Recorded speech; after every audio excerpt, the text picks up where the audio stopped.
Good morning, Rounded Health fans. I'm just coming to you this morning and because I wanted to share a little bit of work that I've been doing around this is part of what I do as being a health coach, is I really help people work out why they want to do things, prioritize what they want, and the biggest question that kind of keeps coming up that people really ask me is like, oh, I want to lose weight, I want to be healthy. And I just kind of wanted to talk about that subject and just kind of give you a little bit of update on what I'm doing. This is some of the work that I do in workshops and one-to-one, as one-to-one coaching and things like that. But I thought I'd just kind of whip through, kind of give it a bit of a flavour of what I talk about, what I do. So, dieting to lose weight, where to start. So often people talk about needing to lose weight, and weight loss is, it is a huge subject, and it is can be extremely important, especially if there's health needs. But it does feel very confusing, and I think that it is worth really honing in on that and saying, well, actually, there's a lot of information out there. There's a lot of different diets.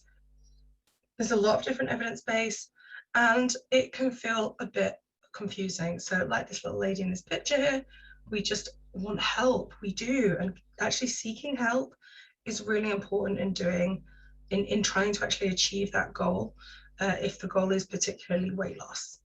So who am I? Hopefully most of you know because you're following my page, which is very nice. But I am Katie. I am a registered nurse. I am a health and fitness coach.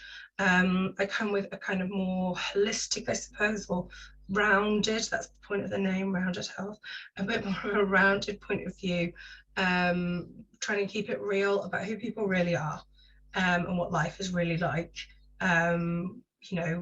We don't all live this kind of, we haven't got people cooking for us all the time. We haven't got masses of money or whatever. We've got, if there's kids, work, business life, blah, blah, everything. It's not as simple as like, yes, we'll just do all these magic things. We have to make compromises, and that is part of life. I'm also an independent nurse prescriber, and I have kind of specialist knowledge in diabetes and metabolic disorder. So that's me. So basically, we're going to run through what's diets and what are lifestyle changes. Why do we do them? What are they? So first off, what is a diet? So a diet is a shorter term intervention. And I think that that's one of those common things that, when people talk about going on a diet, oh, I'm on a diet, and they seem to be on it forever and always. And actually, that's not really what a diet is around. I mean, people it's a confusing concept because obviously the food that we eat, whatever it is the diet that we have. But there's a difference between that, which is what I would consider as a lifestyle diet, versus a specific diet, which we do for a particular reason. So, oh, I've gone on a diet means I've moved from my lifestyle diet onto a more restrictive pattern of a specific diet. Now, the reason we go on diets is really to lose weight. That's what most people seem to go on them for. However, there's lots of other reasons to go on diets. Kind of protection, heart protection, getting ready for an operation. There's lots of particular reasons why people could go on short-term diets. Most people, when we talk about these things, I want to be healthier, I want to fit my clothes better, I want to lose weight. Yeah, I hear you, sister. Yeah, I mean, I'm not going to lie and say who doesn't want to feel those ways. I would say a lot of the time, how you feel about clothes and, losing weight and stuff, a lot of it is much more up here and about how you're treating your body versus actually physically being slimmer. I think we all have stories of looking back at photos thinking, oh God, I looked amazing. But at the time you really thought you looked really terrible, isn't that? That's sod's law. Okay, so diet, when we talk about diets, there's loads of different diets out there, and there's these kind of really low carb ones, which from putting my diabetes nurse hat on, there is a lot of positives. Actually, there's a lot of interesting information out there from a diabetes point of view about super low carb diets. These are all types of diets that I actually coach people with about how to do the diets, and also when to not be so stressed about them, and kind of those things. You've kind of got these kind of like whole food diets, you've got high protein diets, we've got really restrictive diets, cabbage soup diets, juices, elimination diets. All of them. I think, intermittent fasting, going vegetarian, vegan, pescatarian. There is loads of different diet options, and choosing the right diet to suit you is actually very important. And that's really something that we delve into in the kind of what we do with health coaching. But picking the one that's going to suit you as a short-term goal, and how long that goal is actually really is an important thing if you're going to choose to go on a specific diet. Here's just a little bit of a thing of why not to diet. This is because diets don't suit everyone. Diets are very restrictive, and that can be quite challenging for a lot of people. And that really plays into a lot to do with your how you see things psychologically with this. And there is also a risk of an eating disorder being developed through dieting. So people who have binge eating habits, or anorexia, bulimia, all of that type of stuff, diets actually exacerbate eating disorders. And if you are at risk of an eating disorder, then maybe we want to be thinking that a diet is not a great option for you. We might want to be thinking about something that might be more healing, so that you don't, set yourself off in a whole other way. Diets can be super hard. There's no point in lying about that. Modern life doesn't really do well for them. I mean, there's a McDonald's and a KFC at every freaking corner. You go to a shop and there's all these kind of tasty goods. If you're on a restrictive diet, it is challenging if you have a busy life and you don't have time to cook all the time. And so, that's part of it. Another reason for diets not being great is because most people have been on about 5 and it worked for a bit and then it failed. And there's that thing of, there's the phrase, isn't it? The sign of true insanity is doing the same thing again and again and expecting a different response. Well, diets are maybe kind of come into that category.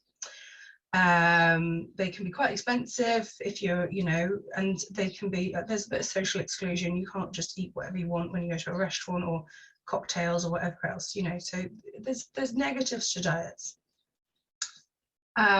This is just like I was saying earlier, different types of diets. Most of them, the theme is that they generally do have less food. That is the kind of general theme of most of them, is eating less food. I do struggle personally with the concept of, it's not as simple as calories in, calories out. You've got to be thinking about the psychological impact, the financial situation, your understanding around health and fitness literature. It's nowhere near as simple as the old school thought of just eat less, move more. I mean, to be honest, I think that school of thought has been actually quite detrimental to a huge amount of people, because it's ignored kind of genetic factors, we've ignored psychological factors, and actually by exploring more of those things, we're going to be able to give people a better chance to really actually look after their health without kind of attaching shame or guilt to it. And I mean, that's kind of a huge part of what I'm really about. So we've got these kind of newer movements, which I think it's worth mentioning because they're really interesting. And, we've got this kind of new shift towards body positivity, and like the health at every size kind of approach, which is, people are becoming more and more accepting of the fact that there are different body shapes and sizes. And, that is just a thing. It doesn't mean that because you don't fit the kind of classical, you know, super skinny, not skinny, I hate the word skinny, sorry, slim or a thinner person picture with nice toned muscles and a bit of a gym bunny. And, you know, just because that's one image of health, and that is not the only image of health. And I think that that's what the health at every size thing is about. It's kind of saying, well, actually, there's lots of images of health, and it's our choice. We get to choose about who we start seeing as a concept of healthy. Now, there's this kind of lots of new cultures coming around the anti-diet culture, which is really to do with the rejection of the diet and fitness culture, who have exacerbated, like I was saying earlier, a lot of eating disorders or self-confidence issues. And it's about kind of really rejecting those and saying, actually, this does not serve me. This does not make me a better, stronger person. I'm really not sure I want to be part of this anymore. It's a real rejection of that. Actually, that rejection is one of the steps in the intuitive eating school of thought. That there's intuitive eating is really interesting, and was written by two psychologists probably 20 odd years ago, and we're really now starting to see the effects of people who have been living an intuitive lifestyle, kind of saying, well, actually, I feel very free, and I feel they don't feel the shackles of those kind of the psychological guilt and shame around food, and a lot of them report kind of having much more longevity, and that's more that lifestyle approach around diet and nutrition. So these are the kind of questions and the things that we really explore within health coaching, is what do you actually really need? Do you need to go on a diet, or do you need to make lifestyle changes? And the reality is, it's your choice. It's your body. It's up to you what you do with it. So, you know, diets are great for some purposes, short term. You have to kind of almost give yourself times and targets and check-in points, because it is not an easy thing to do. And, you know, people that go on a Sunday night, oh, I'm going on a diet on Monday, majority will fail. I think it's something like 95% of diets actually fail after a 5-year time period. So if you look at someone who says, you know, going on a diet, 5 years later they're either back at the same weight or they've gained weight. That's a huge, I mean, that, you know, that's, we're selling, you know, people are selling this thing of like, oh, go on a diet, when they know there's a 95% chance that that person will fail. I mean, we have to change the script. You know, that is not a successful, it's successful financially if you're selling really expensive diet goods, excellent, but that's not helping people. That's helping someone's back pocket, let's be honest. So when we talk about lifestyle kind of approach is not just focusing on just the diet, and I think that that's really key for us to be to think about. So when we talk about lifestyle, making lifestyle changes, it's about kind of adding in more nutrition, it's about adding in and working on sleep factors, how we move our bodies, when we move our bodies, muscle tone, which I am really think is super important. You know, the more that our bodies get older, the more kind of muscle tone and bone density we actually need, because our hormones start to change. So we actually need an increased amount of kind of muscle tone to prevent things like falls and things like that.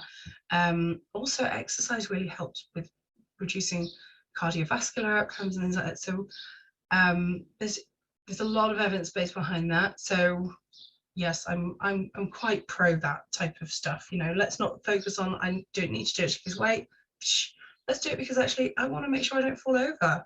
I want to make sure that, you know, I've got good heart outcomes so that I can do the things to, you know, people want to play with their grandkids, people want to be able to keep up and explore the world as long as they can.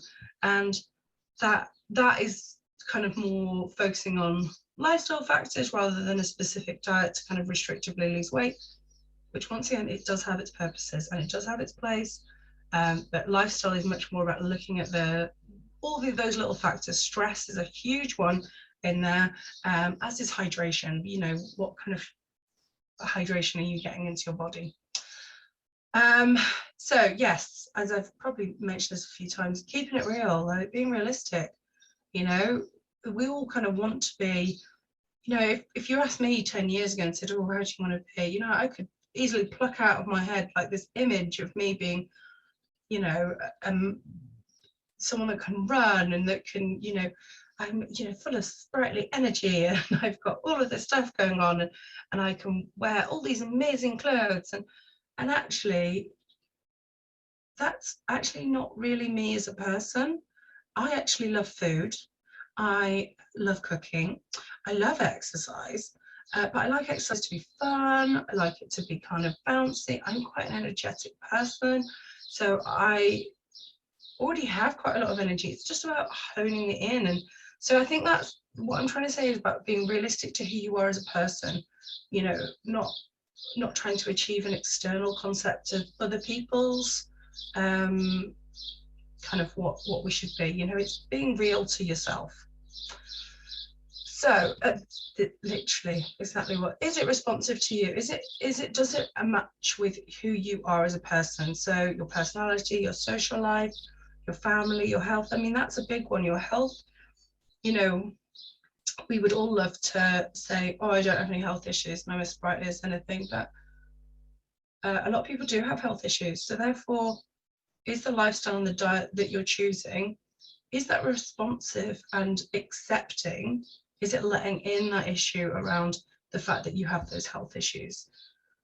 You know, and that you might need to adjust what you do and it be more responsive and realistic for what your health can achieve.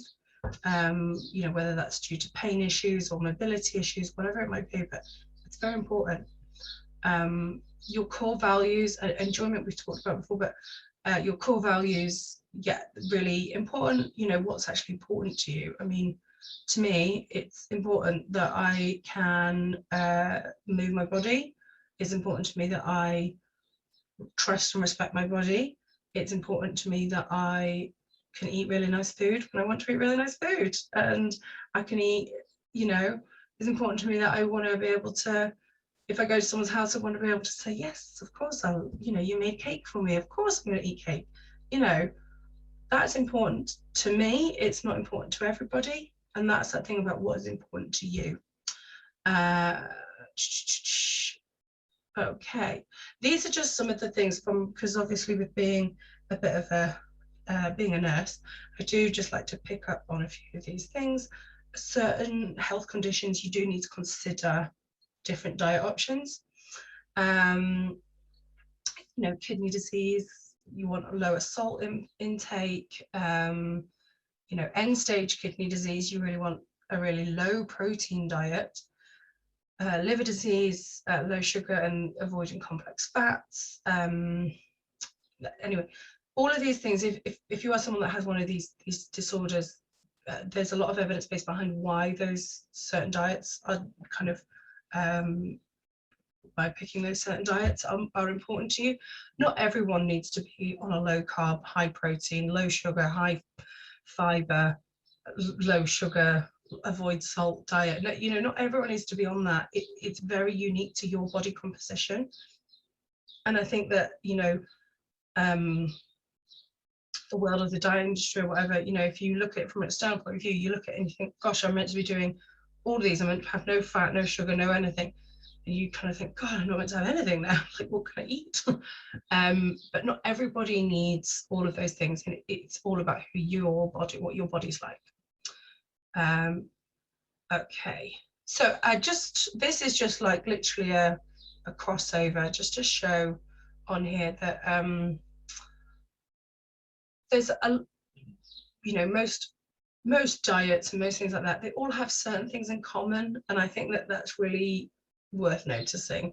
You know, basically eating more, kind of a bit more naturally, getting a good amount of protein into your diet is quite key. You know, there's a whole thing about kind of how much protein you're meant to have for your body type, and I mean that's kind of part of, you know, if you particularly need me to help you work that out, not a problem, get in touch.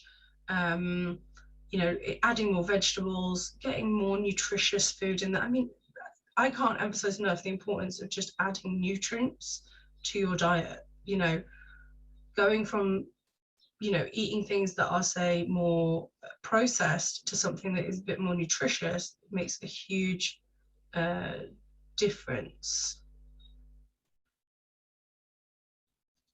So I just wanted to finish off a little bit up here with kind of talking about, you know, it is possible about trying to fuel your body. That's, I think, probably, you know, I know, you know, depriving yourself of food, certain meals, I would have to say, just have a tendency to make people feel a bit more like, oh gosh, I can't eat this and I can't that. And it's not that you can't. I mean, you can go down this route of swapping meals and swapping snacks, and that's an option. You could also, you know, go down the intuitive eating route, in which case you're not going to swap those snacks, but you may be introducing more nutritious food into your diet anyway.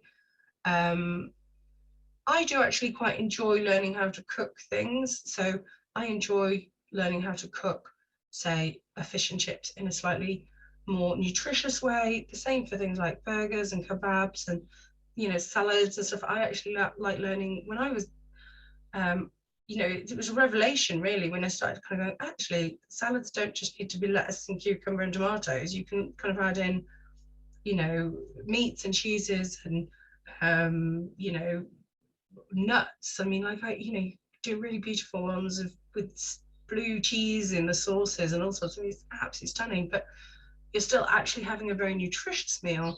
It's just a different version. I just wanted to quickly mention about sugars. So, you know, we do know, we are increasingly finding out that sugar is not, you know, there's no enemy when this comes to food. I hate that concept of good food versus bad food. That's not really, I don't think that's very psychologically helpful, but unfortunately there's a lot of stuff out there that kind of uses that kind of good, bad kind of approach. But yes, excess sugar has been shown to increase kind of cardiovascular disease problems, you know, diabetes, kidney disease problems. There is a lot of evidence around kind of excess sugar. Now, sugar, you know, some people can eat sugar and process sugar perfectly well, same way that some people can eat fat and process fat perfectly well, same way people can eat gluten and process gluten properly, and some people can't. Like, it's just who you are and who your body is. So unfortunately, we are finding that companies do add a lot of sugar, excess sugar into products, excess salt into products, because it makes them taste nice. And then you're going to buy more. Of course you are. So, you know, myself included, who doesn't do that? But yeah, I just wanted to pick up on that certain, not all sweeteners are equal, not all sugar is equal, not all fat is equal. You know, these are very different areas, and you know, that kind of part of what I suppose what you do with a health coach is we kind of explore all those areas about, you know, what food is right for you and so on and so forth. Kind of similar stuff with water. Just a quick thing about how important water is, and then yeah, references and stuff like that. So like I said, this isn't a completely, you know, this is my, I just wanted to give you all a bit of a flavor of the type of stuff that I do, and so you could kind of explore a little bit about kind of who I am and what I do, and we'll go from there. So yeah, thank you if you've watched this little clip, and I hope that you've got something from it, and hopefully I'll speak to you soon. All right, take care, bye.